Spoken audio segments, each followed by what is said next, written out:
प्रिय विद्यार्थियों नमस्कार। लेट्स बायोलॉजी के चैनल में आपका एक बार पुनः स्वागत है। मैं इस चैनल के माध्यम से आप लोगों को क्लास 12th सब्जेक्ट बायोलॉजी को पढ़ा रहा हूं और इसी सब्जेक्ट को पढ़ाते हुए मैं आपको अभी तक अध्याय 1 जीवों में जनन के भाग 6 तक मैं आपको पढ़ा चुका हूं। तो उसी क्रम को आगे बढ़ाते हुए आज हम भाग 7 अर्थात पार्ट 7 में पढ़ेंगे कि पौधों में कृत्रिम कायिक प्रवर्धन किस प्रकार से होता है। प्यारे विद्यार्थियों, और हम यह विधियां जो पढ़ रहे हैं वह अलैंगिक जनन के अंतर्गत पढ़ रहे हैं। इससे पहले मैंने आपको पढ़ाई थी प्राकृतिक कायिक प्रवर्धन, नेचुरल वेजिटेटिव प्रोपेगेशन। वह टॉपिक जो है वो फिनिश हो गया है। अगला टॉपिक आता है हमारा कृत्रिम कायिक प्रवर्धन, आर्टिफिशियल वेजिटेटिव प्रोपेगेशन, अर्थात मानव अपने लाभ के लिए किस प्रकार से कृत्रिम कायिक प्रवर्धन का उपयोग करते हुए किस प्रकार से पौधों की अच्छी प्रजातियों का निर्माण करता है। तो उस विधि को हम इसके अंतर्गत पढ़ेंगे। तो प्यारे विद्यार्थियों, जैसा कि आप जानते हैं, मैं आपको पूर्व में बता चुका हूं कि कृत्रिम कायिक प्रवर्धन, जिसको अंग्रेजी में कहा जाता है artificial vegetative propagation, artificial vegetative propagation का महत्व जो है वो क्या है कि मानव ने अपने लाभ के कायिक जनन, मतलब मानव ने अपने लाभ के लिए क्या किया, कायिक जनन की अनेक विधियों का विकास किया। किसके लिए? अपने लाभ के लिए।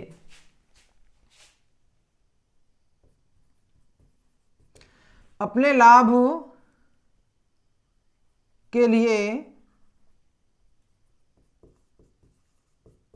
कायिक जनन की अनेक विधियों का विकास किया है और इन्हें कायिक जनन की कृत्रिम कायिक जनन विधियां कहते हैं। क्या कहते हैं इनको? कायिक जनन की कृत्रिम कायिक विधियां कहते हैं। कौन सी विधियां?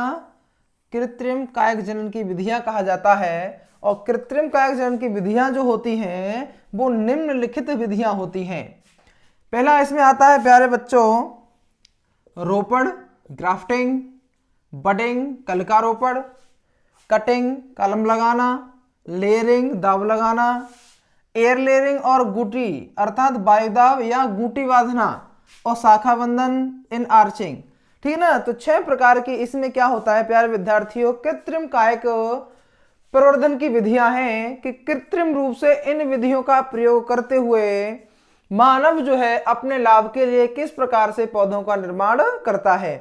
तो हम इन्हीं विधियों को आज कंप्लीट करते हैं, कौन सी विधियां हैं और उनको किस प्रकार से मानव अपने लाभ के लिए प्रयोग करके अच्छी प्रजाति की पौधों का निर्माण करता है। मेरे प्यारे बच्चों, तो सर्वप्रथम बात करते हैं हम रोपण की।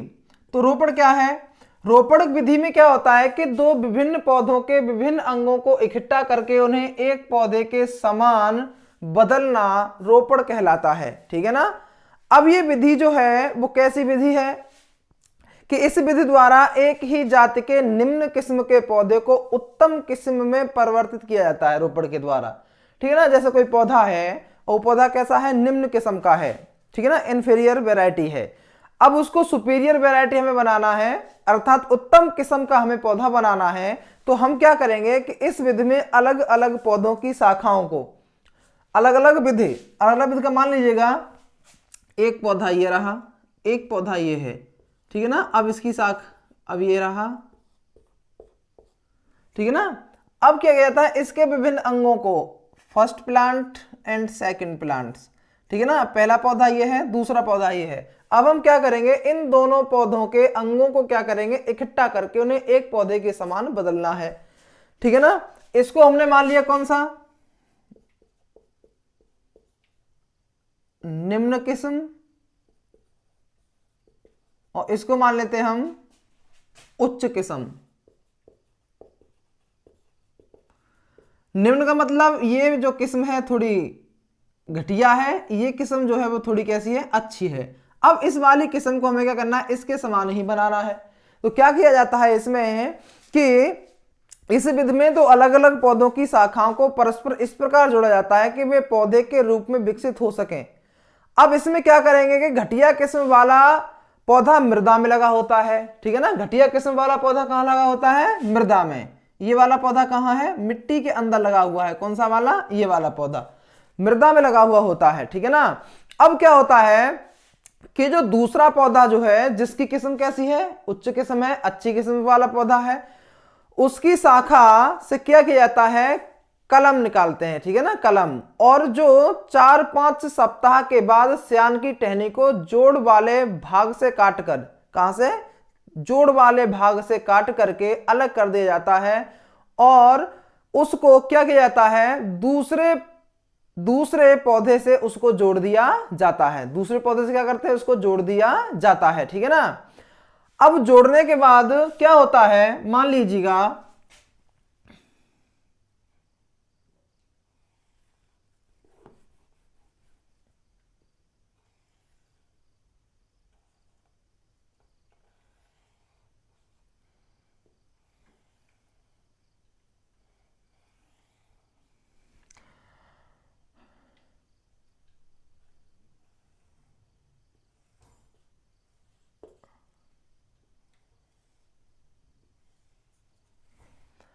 अब ये पौधा था कौन सा वाला, खराब किस्म है इसकी। ये पौधा है अच्छी किस्म, अच्छी किस्म का है, ठीक ना। हमने क्या किया कि इस पौधे की, यानी अच्छी किस्म वाला पौधा है, इसके ऊपर के भाग को हमने क्या किया, यहां से कट किया, और इसके भाग को यहां से कट करके हमने हटा दिया।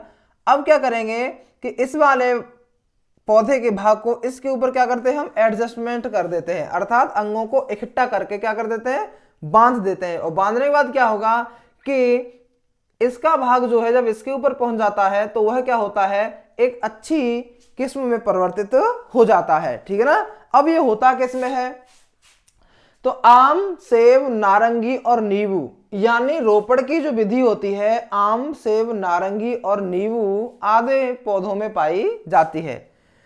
तो इसकी अगर हम थ्योरी को और बड़ा लिखना चाहें तो लिख सकते हैं कि इस विधि में दो अलग अलग पौधों की शाखाओं को परस्पर जोड़ा जाता है और पौधे के रूप में विकसित हो सके, इसमें क्या किया जाता है कि घटिया किस्म वाला पौधा मृदा में होता है, जिसको स्कंद कहते हैं, तथा दूसरा पौधा जिसकी शाखा को स्कंद से जोड़ा जाता है उसे स्यान कहते हैं, ठीक है ना। अब लगभग 4 से 5 सप्ताह के बाद स्यान की टहनी को जोड़ वाले भाग से काटकर अलग कर दिया जाता है, और इस प्रकार प्राप्त होने वाले पौधों की जड़ें तो स्कंद की होती हैं, परंतु प्ररोह तंत्र, पुष्प, फल आदि कलम के ही होते हैं। कलम का मतलब यानी घटिया किस्म, और ये क्या है, अच्छी किस्म। तो घटिया किस्म वाले ये भाग कहाँ है, मृदा के अंदर, इसके ऊपर वाले भाग को हमने क्या किया, यहां से हटा दिया। अब इसके ऊपर हमने क्या किया, इसके ऊपर हम क्या करेंगे कि इस पौधे के भाग को हटा करके जोड़ वाले भाग से यहां पे हम क्या करेंगे, इसको लगा देंगे। इसको हमने क्या किया, लगा दिया। अब इसके ऊपर शाखाएं, फूल वगैरह आना शुरू हो जाता है। तो ये जो खराब किस्म थी उसको हमने अच्छी किस्म में परिवर्तित कर दिया, किसके द्वारा, रोपड़ के द्वारा। कौन से पौधों में, आम, सेब, नारंगी, नींबू आदि में। प्यारे बच्चों, अब बात आती है, अगला पॉइंट आता है कलिकारोपण। कलिकारोपण क्या है, तो कलिकारोपण से अभिप्राय है कि इस विधि में घटिया किस्म के पौधे के तने की छाल में एक गहरा तिरछा कट लगाकर, पौधा होता है, तुमने देखा होगा, पौधे का नीचे का भाग जो होता है तना होता है और उसके चारों तरफ छाल पाई जाती है, ठीक है ना, जिसको क्या कहते हैं, त्वचा कहते हैं। उस छाल में हमने क्या किया, एक गहरा तिरछा कट लगा दिया। क्या लगा दिया, एक गहरा तिरछा एक कट लगाया, और उसमें उसी जाति की अच्छी किस्म की कलिका को सावधानी पूर्वक रोपित कर दिया। कैसी, अच्छी किस्म की कलिका, अच्छी किस्म की जो कलिका है उसको सावधानी पूर्वक उसमें हमने क्या कर दिया, रोपित कर दिया, ठीक है ना। तो यह रोपड़ का ही एक रूपांतरण विधि है, किसका, रोपड़ का ही एक विधि है। इसमें किया गया जाता है कि घटिया किस्म के पौधे की छाल में एक गहरा तिरछा कट लगाकर और उसमें उसी जाति की अच्छी किस्म की कलिका को सावधानी पूर्वक रोपित कर दिया जाता है, ठीक है ना। कुछ समय बाद क्या होता है उसमें कि कलिका एक नई शाखा के रूप में विकसित हो जाती है, ठीक है ना। कलिका किस में जाएगी, एक नई शाखा के रूप में विकसित हो जाती है, और विकसित हो जाने के बाद इस अवस्था में घटिया किस्म के पौधे की अन्य शाखाओं को काट दिया जाता है और कलिकारोपण हो जाता है। अब कलिकारोपण होता किसमें है, गुलाब, नाशपाती, नींबू और संतरा में, ठीक है ना। जैसे ये पौधे का क्या हो गया, तना, ये इसके मृदा के नीचे जड़ें, और ये इसके ऊपर तमाम शाखाएं लेफ्ट राइट निकल जाती हैं। अब यहाँ पे क्या पाया जाता है, इसके ऊपर क्या पाई जाती है, छाल पाई जाती है। उस छाल में हमने क्या किया, तिरछा कट लगाया, तिरछा कट लगाया, और कट लगाने के बाद हम क्या करेंगे, कट वाले स्थान में ही एक नई कलिका को यहाँ पे लगा देते हैं। क्या करते हैं, एक नई कलिका को। अब ये क्या है, दोबारा से फिर समझो, इसके चारों तरफ क्या पाई जाती है, छाल पाई जाती है। इस छाल में हमने क्या किया, एक गहरा तिरछा कट लगा दिया। अब कट लगाने के बाद क्या होगी, छाल यहाँ से हट जाएगी, और छाल को हटाने के बाद हम क्या करेंगे, यहाँ पर हम एक नई कलिका को जोड़ देंगे। क्या करेंगे, एक नई कलिका को और जोड़ देंगे, और जोड़ने के बाद कलिका क्या होगी कि धीमे धीमे उसी पौधे से अपने पोषण को प्राप्त करेगी, और पोषण को प्राप्त करने के बाद वह एक नई शाखा में परिवर्तित हो जाएगी। तो कलिकारोपण की जो विधि होती है वो किस में होती है, गुलाब, नाशपाती, नींबू, संतरा आदि में होती है प्यारे बच्चों। अगली विधि आती है फिर कलम लगाना, अर्थात कटिंग का क्या मतलब है, कलम लगाना। तो कलम लगाने की सीधी विधि है। कलम का मतलब होता है कि किसी पौधे को काट करके जमीन में गाड़ दिया जाए, जमीन में क्या कर दिया जाए, गाड़ दिया जाए। कितना, 20 से 30 सेंटीमीटर लंबे टुकड़े को काटकर उन्हें जमीन में आधा, मतलब 20 सेंटीमीटर है तो उसका 10 सेंटीमीटर जमीन में होना चाहिए, 10 सेंटीमीटर ऊपर होना चाहिए। अगर 30 सेंटीमीटर है तो 15 सेंटीमीटर जमीन के अंदर होना चाहिए और 15 सेंटीमीटर जमीन के ऊपर होना चाहिए। तो हमने क्या किया कि इस विधि में पुराना स्वस्थ पौधा है, पुराना स्वस्थ पौधा मतलब पौधा है, पुराना हो गया है, उसके स्थान पर हमें क्या करना है, नए पौधे का निर्माण करना है। तो हम क्या करेंगे कि उस तने या शाखा से 20 से 30 सेंटीमीटर लंबा एक टुकड़ा काट लेते हैं। अब टुकड़े को काटा हमने, और काटने के बाद उसको जमीन में आधा भाग उसका क्या किया हमने, जमीन के अंदर गाड़ दिया।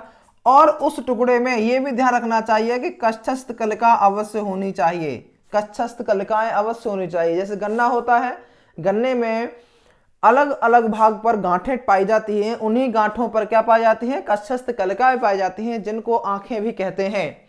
अगर कच्छस्थ कलिका अगर नहीं होंगी और हमने उसको गाड़ दिया तो उसके द्वारा नए पौधे का निर्माण नहीं होगा।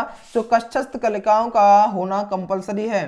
तो जब हमने कच्छस्थ कलिका युक्त उस तने के भाग को या शाखा के भाग को हमने गाड़ दिया, तो शाखाओं की इन कलिकाएं जो होती हैं, टुकड़े जो होते हैं, इनको क्या कहते हैं हम, इन कलिकाएं के टुकड़ों को क्या कहते हैं, कलम कहते हैं। क्या कहते हैं, कलम। जैसे गन्ने की खेती की जाती है तो गन्ने को काट दिया जाता है और काट करके उसको जमीन में गाड़ा जाता है। उसी प्रकार अंगूर, नींबू, अनार, गुलाब और गुड़हल, गुलाब की लकड़ी को काट दिया जाए और दाब दी जाए तो हो जाएगा, अंगूर भी ऐसे हो जाता है। यानी गन्ना, अंगूर, नींबू, अनार, गुलाब और गुड़हल, ये सभी प्रकार के पौधों में हम कलम के द्वारा नए पौधे का निर्माण कर सकते हैं। ठीक है ना। अब बात आती है दाब लगाना, लेयरिंग जिसको अंग्रेजी में कहते हैं। तो पौधे से जुड़ी हुई शाखा में जड़ें विकसित करने की विधि को दाब लगाना कहते हैं। इस विधि में पौधे की शाखाओं को झुकाकर मृदा में दबा दिया जाता है और दबे हुए भाग की पर्व संधियों से जड़ें निकलने लगती हैं। अब होता कैसे ये है, ये दाब लगाना कि इनकी पर्व संधियों से जड़ें निकलना प्रारंभ हो जाएं।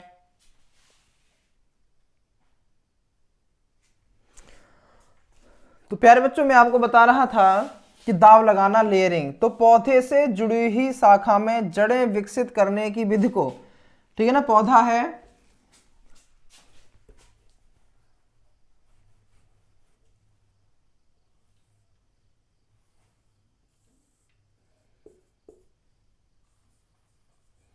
ये एक पौधा हो गया। अब इसकी ये क्या है, शाखाएं निकली हुई है। क्या निकल रही है, इसकी शाखाएं अर्थात ब्रांच निकली हुई है। इसके ऊपर पत्तियां पाई जाती हैं। उसी प्रकार इधर भी शाखाएं निकली हुई हैं। ये इसके ऊपर पत्तियां हो गई। अब इसमें दिया क्या है कि इस विधि में पौधे से जुड़ी हुई शाखा में जड़ें विकसित करने की विधि को दाब लगाना कहते हैं। अब पौधे से जुड़ी हुई शाखा हो गई है, ब्रांच हो गई, शाखा हो गई है। अब शाखा में हमें क्या करना है, जड़ों को निकालना है। तो हम क्या करेंगे, इस विधि में पौधे की शाखाओं को झुकाकर हम क्या करेंगे, इन शाखाओं को नीचे की ओर झुकाएंगे, नीचे की ओर क्या कर देंगे, झुकाएंगे। अब झुकाने के बाद क्या, यहाँ पर मिट्टी की एक लेयर होगी, मृदा की परत होती है, और शाखा को हमने झुकाया, उसको मृदा के नीचे दबा दिया और हल्का भाग ऊपर की ओर निकाल दिया। अब जो नीचे मिट्टी के नीचे जो दबा हुआ भाग है उसमें यहाँ पे जड़ें विकसित हो जाएंगी।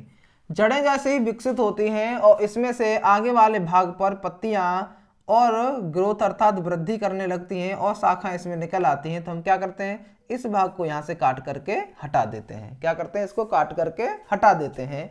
इसको हम क्या कहते हैं, लेयरिंग। क्या कहते हैं इसको हम प्यारे बच्चों, लेयरिंग कहते हैं। ठीक है ना। अब लेयरिंग हमने कर दिया, जैसे एक और विधि से समझ लो इसको। हमने शाखा को मिट्टी के अंदर सीधा दबा दिया, क्या किया, शाखा झुकाया, संपूर्ण शाखा को हमने क्या किया, मिट्टी के अंदर इसको दबा दिया। शाखा कहाँ है, मिट्टी के अंदर दबी हुई है। इसमें से नीचे की जड़ें विकसित होंगी। अब जड़ें विकसित होगी तो यहीं पर इसके ऊपर क्या होगा, नए पादपों का निर्माण हो जाएगा। क्या होगा, यहाँ पे नए पादपों का निर्माण हो जाएगा। तो किसके द्वारा हो रहा है, दाब अर्थात लेयरिंग विधि के द्वारा हो रहा है। हमने क्या किया इसमें कि पौधे की शाखा पर जड़ें विकसित करने की विधि को दाब कहते हैं। तो हमें जड़ें विकसित करानी है तो हमने शाखा को झुकाया। क्या किया, शाखा को हमने झुकाया, झुकाने के बाद मृदा अर्थात मिट्टी के अंदर हमने क्या किया, उसको दबा दिया। और दबे हुए भाग से अर्थात दबा हुआ जो भाग है ये मिट्टी के अंदर, उस दबे हुए भाग से क्या हो रहा है, पर्व संधियों से। अब इसकी जो पर्व संधियां पाई जाती हैं, इसमें पर्व संधियों से क्या है, नीचे जड़ें विकसित हो रही हैं। जब जड़ें विकसित होगी तो ऊपर क्या होगा, पौधे, नए पौधे का निर्माण होना शुरू हो जाएगा मेरे प्यारे बच्चों। तो आप समझ गए होंगे क्लियर से। अगली बात आती है वायुदाब अथवा गूटी बांधना, जिसको एयर लेयरिंग और गूटी अंग्रेजी में कहा जाता है। अब इससे अभिप्राय क्या है कि वायुदाब क्या है। तो इस विधि में क्या होता है, देखो ये विधि जो होती है वायुदाब वाली, वो काष्ठीय पौधों में होती है। किसमें, यह विधि काष्ठीय वृक्षों में प्रयोग की जाती है। इस विधि में तने के भाग के चारों ओर की छाल निकालकर, एक शाखा है और शाखा पर भी छाल पाई जाती है, उस छाल को हमने क्या किया, हटा दिया। उसके ऊपर से छाल को हम क्या करेंगे, उसको हटा देंगे।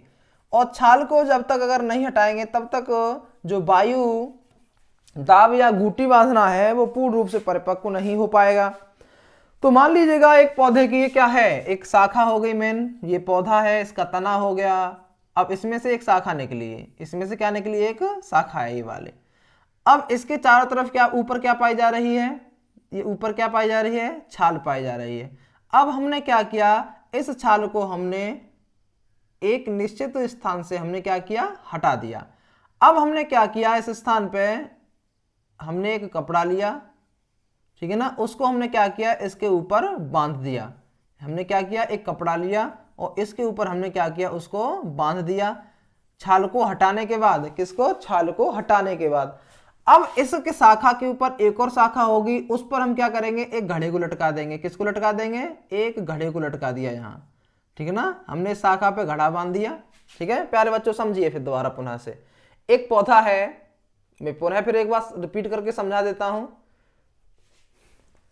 एक पौधा और उसकी एक शाखा है ये, ठीक है ना। अब उस शाखा के चारों ओर क्या पाई जाती है, इस शाखा के चारों ओर क्या पाई जाएगी, छाल पाई जाती है। क्या पाई जाती है, छाल पाई जाती है।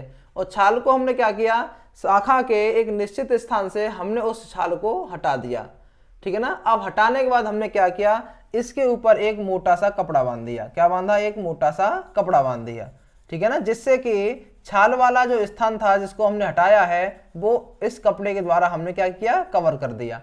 अब हमने क्या किया, इस शाखा के बिल्कुल जस्ट ऊपर एक और शाखा पाई जाती है, उस शाखा पर हमने क्या किया, एक घड़े को लटका दिया। घड़े में क्या है, पानी, और घड़े में हमने एक हल्का सा छिद्र किया, उसको एक रस्सी की सहायता से इस नीचे वाले इस ब्रांच अर्थात शाखा के कपड़े पर उसको क्या कर दिया, जॉइंट कर दिया, यानी उसको जोड़ दिया। अब क्या होगा, इसमें से जो पानी आएगा वो धीमे धीमे करके कपड़े को नम बनाए रखेगा। कपड़े को क्या करेगा, नम बनाए रखेगा, ठीक है ना। अब धीमे धीमे होता क्या है कि इसी शाखा से, यानी कपड़े के अंदर जो शाखा बंद है उसी शाखा से क्या होता है, नए नए पौधे का निर्माण होना शुरू हो जाता है। ठीक है ना प्यारे बच्चों, नए पौधे का निर्माण होना शुरू हो जाता है। तो अभी इसमें हमने क्या लिखा था कि पौधे, इसमें यह विधि काष्ठी वृक्षों में प्रयोग की जाती है। काष्ठी वृक्षों में इसलिए प्रयोग की जाती है कि पौधे की शाखा जो होती है हार्ड होती है, हम उसको आसानी से नीचे नहीं झुका सकते। अगर हम उसे झुकाने का प्रयास करेंगे तो काष्ठी पौधों की शाखाएं जो होती हैं आसानी से झुकेंगे नहीं, अगर झुकाएंगे तो वो टूट जाएगी। तो इसलिए हम इस विधि में पौधे का निर्माण करने के लिए वायुदाब अथवा गूंटी बांधने की प्रक्रिया के द्वारा नए पौधे का निर्माण करते हैं। तो यह विधि जो होती है काष्ठी पौधों में प्रयोग की जाती है। इस विधि में तने के एक भाग के चारों ओर छाल निकालकर, मतलब छाल को निकाल दिया, छाल निकालकर चीरा लगाते हैं और इस पर कपड़ा बांध देते हैं। दाब के ठीक ऊपर वाली शाखा पर, मतलब जिस शाखा पर हमने दाब लगाया है उससे ठीक ऊपर वाली शाखा पर पानी से भरा घड़ा लटका देते हैं और घड़े की तलहटी में छेद कर रस्सी द्वारा संपर्क दाब से कर दिया जाता है। किससे कर दिया जाता है, दाब से कर दिया जाता है। और जब दाब से उसका संपर्क कर दिया जाता है तो शुष्क मौसम में दाब के ठीक ऊपर वाली शाखा से भी क्या होता है, पानी की बूंद गिरती रहती है। तो कुछ दिन बाद अपस्थानिक जड़ें निकलने लगती हैं। क्या होती हैं, अपस्थानिक जड़ें इसके ऊपर निकलने लगती हैं और वही अपस्थानिक जड़ें क्या करती हैं, शाखा की गूंटी के ठीक नीचे से काटकर मृदा में लगा दिया जाता है। अब हमने क्या किया, यहाँ पे इसको कपड़े से बांधा था, उसके ठीक नीचे से काट करके यहाँ से हम क्या करेंगे, इसको कट करेंगे और यहाँ से काट करके हम इस भाग को क्या करेंगे, मिट्टी में रोपित कर देंगे। और मिट्टी में रोपित करने के बाद क्या होगा कि यह नए पौधे में परिवर्तित हो जाएगा। प्यारे बच्चों, अगली बात आती है इसमें शाखा बंधन, यानी कृत्रिम कायिक प्रवर्धन का लास्ट, और अलैंगिक जनन का भी ये लास्ट टॉपिक है। ठीक है ना। तो कृत्रिम कायिक प्रवर्धन विधि जो है उसका लास्ट पॉइंट आता है शाखा बंधन, जिसको इन आर्चिंग कहते हैं। अब शाखा बंधन में होता क्या है कि इस विधि में घटिया जात के तने पर बढ़िया जात के पौधे के तने को जोड़ा जाता है। जोड़ने से पहले दोनों तने की लगभग 5 सेंटीमीटर लंबाई से छाल को हटा दिया जाता है। ठीक है ना प्यारे बच्चों। अब दो तने हैं, तने कितने हैं प्यारे महारथियों, दो हैं। एक तना हो गया ये, एक तना है ये। तो बात वही जो मैंने पूर्व में फिर बताई थी कि एक कैसा है घटिया और एक कैसा है बढ़िया। तो घटिया वाला मान लीजिएगा दोनों, ये मान लिया हमने घटिया है, घटिया किस्म, और ये कैसी है, बढ़िया किस्म है, मतलब उच्च क्वालिटी उच्च गुणवत्ता है इसमें। हमने क्या किया, 5 सेंटीमीटर दे रहा है ना यहाँ पे, 5 सेंटीमीटर लंबी। हमने क्या किया, इसके चारों ओर छाल पाई जा रही है, इस पे भी छाल है। हम क्या करेंगे, इस छाल को 5 सेंटीमीटर की लंबाई में हटा देंगे। और 5 सेंटीमीटर की लंबाई में हटाने के बाद क्या करेंगे कि इसका जो मेन भाग है, मेन भाग जो है जिसको काष्ठी भाग जो होता है, कठोर भाग, उसको भी हम क्या करेंगे, हल्का सा छील देंगे। क्या करेंगे, उसको हल्का सा छील देंगे। इसको भी क्या किया हमने, 5 सेंटीमीटर के भाग में हल्का सा हमने क्या किया, इसको छील दिया। अब छीले हुए भाग से क्या करेंगे, इन दोनों को आपस में जॉइंट कर देंगे। इसको और इसको आपस में क्या कर देते हैं, प्लस अर्थात जोड़ देते हैं, और जोड़ करके इसको आपस में बांध देते हैं। क्या करते हैं, बांध देते हैं। ठीक है ना। अब बांधने के बाद क्या होगा कि कुछ काष्ठी भाग छीलकर निकाल दिया जाता है। ठीक है ना। तो शाखा बंधन क्या होता है, इस विधि में घटिया जात के तने पर बढ़िया जात के पौधे के तने को जोड़ा जाता है। जोड़ने से पहले दोनों तने की लगभग 5 सेंटीमीटर लंबाई की छाल को हटा दिया जाता है और कुछ काष्ठी भाग को भी छील करके हटा दिया जाता है। अब हटाने के बाद क्या होता है कि 3 से 4 माह पश्चात जब दोनों कटे हुए भाग आपस में जुड़ जाते हैं। ठीक है ना।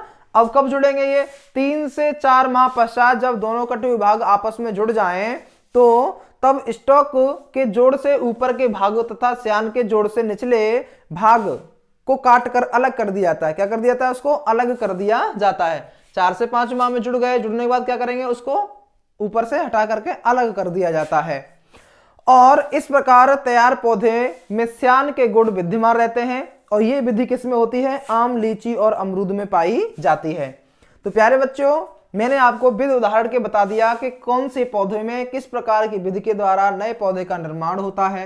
रोपण की विधि जो होती है आम, सेब, नारंगी, नींबू, तो वहीं कल का रोपण गुलाब, नाशपाती, नींबू, संतरा। तो वहीं पर कलम लगाने की जो विधि है वो तुम्हारी गन्ना, अंगूर, नींबू, अनार, गुलाब और गुड़हल में होती है। तो वहीं पर तुम्हारा दाव लगाने की प्रक्रिया है आरोही गुलाब, सेब और नाशपाती में हो जाती है। वायुदाब घूंटी बांधना जो होता है वो हम कर सकते हैं, सभी पौधों में हो जाएगा, ठीक है ना। शाखा बंधन की जो प्रक्रिया है वो आम, लीची और अमरूद में कर सकते हैं। तो प्यारे बच्चों, आपसे यही उम्मीद है कि आपको ये ठीक प्रकार से समझ में आ गया होगा। एक और बात मैं आपको यहाँ पे क्लियर करता चलूं कि कायक प्रवर्धन का आर्थिक महत्व क्या है। Economic importance of vegetative propagation, अर्थात कायक प्रवर्धन का आर्थिक महत्व क्या है, तो इसके बारे में मैं अभी आपको बता देता हूं। प्लीज अपनी नोटबुक पर नोट कर लेना कि जो कायक प्रवर्धन से आर्थिक महत्व है, इसमें होता क्या है कि यह है प्रवर्धन की सस्ती एवं आसान विधि है। ये प्रवर्धन की कैसी है? सस्ती एवं आसान विधि। इसको क्या हो सकता है कि हमारे यहाँ पर अगर कोई पौधा पाया जा रहा है, इनमें से खास करके पौधे पाए जाते हैं, तो इनमें से हम इन विधियों के द्वारा नए पौधे का निर्माण कर सकते हैं, पहली बात। दूसरा पॉइंट आता है कि पौधों की संख्या में आसानी से वृद्धि की जा सकती है। अगर हम चाहें तो इस विधि के द्वारा पौधों की अच्छी खास संख्या में वृद्धि कर सकते हैं। तीसरी बात, बहुत से फलदार वृक्षों को परिपक्व होने में तथा फल लगने में कई वर्ष लग जाते हैं, और कायक प्रवर्धन की विधि से एक ही वर्ष में पौधे पर हम क्या कर सकते हैं? फल आने लगते हैं जब हम इसका प्रयोग करेंगे। चौथा पॉइंट, केला, अनानास, गुलाब और अंगूर आदि पौधों में बीज नहीं बनते हैं, अतः इनमें कायक प्रवर्धन ही प्रजनन की एकमात्र विधि है। यानी केला, अनानास, गुलाब और अंगूर में कभी क्या होता है? बीज का निर्माण नहीं होता। अगर हम ऐसे पौधों का निर्माण करना चाहते हैं तो हम कृत्रिम कायक प्रवर्धन की विधि के द्वारा इन पौधों का निर्माण कर सकते हैं। अगला आता है पॉइंट, फिर इस क्रिया से उत्पन्न सभी पौधे आनुवंशिक रूप से समान होते हैं। आनुवंशिक रूप का मतलब है, अगर हमने गुलाब की शाखा को काट के लगाया, जनक है एक पौधा, क्या है? जनक, और उसकी शाखा को हमने काट के लगाया, तो नया बनने वाला पौधा अपने जनक पौधे के समान ही होगा, ठीक है ना। तो इसमें क्या होता है कि आनुवंशिक गुण पैतृक होते हैं। अगला पॉइंट है कि एक ही पौधे के कायक भाग से बहुत से नए पौधे प्राप्त किए जा सकते हैं, जिन्हें क्लोन कहा जाता है। क्लोन उसे कहते हैं, क्लोन किसे कहते हैं? जिनमें उत्पन्न होने वाला पौधा जो होता है बिल्कुल हूबहू कार्बन कॉपी अर्थात 2 कॉपी अपने जनक के ही समान होता है, उसी को क्लोन कहा जाता है, ठीक है ना। अब ये पौधे, अगला पॉइंट है, ये पौधे पैतृक गुणों से युक्त तथा आकार में छोटे होते हैं। अगला बिंदु हम लिखेंगे, गुणवत्ता में बेहतर पौधे इच्छानुसार प्राप्त किए जा सकते हैं। अगला बिंदु लिखेंगे, पुराने पौधे के समाप्त होने से पहले ही नए पौधे उत्पन्न किए जा सकते हैं। लास्ट पॉइंट लिखेंगे कि बीजों के अंकुरण से फलों के पकने तक के समय तक पौधों की देखभाल नहीं करनी पड़ती, अतः कायक प्रवर्धन अधिक सस्ता और लाभप्रद होता है, प्यारे बच्चों, ठीक है ना। अब यहां पे बात आती है कि कायक प्रवर्धन से हानियां क्या हैं। डिसएडवांटेज फ्रॉम वेजिटेटिव प्रोपेगेशन, यानी कायक प्रवर्धन से हानियां क्या हैं? तो हानियां हैं कि कायक प्रवर्धन द्वारा नए पौधे दूर दूर तक फैल नहीं पाते, ठीक है। कायक प्रवर्धन के द्वारा हम क्या करेंगे? अगर हम चाहेंगे ऐसी प्रजाति दूर इलाके तक फैल जाए तो आसानी से नहीं फैल सकती, तथा मात्र पौधे के समीप इकट्ठे हो जाते हैं, यानी मात्र पौधा जो होता है उसी के पास इकट्ठे हो जाते हैं दाएं बाएं, अतः इन्हें भोजन, जल तथा वायु पर्याप्त मात्रा में नहीं मिल पाती और इनकी वृद्धि भी ठीक से नहीं होती है, ठीक है ना प्यारे विद्यार्थियों। तो आज की क्लास में बस इतना ही। तो प्रिय विद्यार्थियों, अगर मेरे द्वारा पढ़ाया गया यह टॉपिक अब तक मैं आपको पढ़ा रहा हूं, अगर मेरे द्वारा आपको अच्छे से समझ में आ रहा है सब्जेक्ट बायोलॉजी, तो आप मेरे चैनल को सब्सक्राइब, लाइक, शेयर और कमेंट अवश्य करें। धन्यवाद।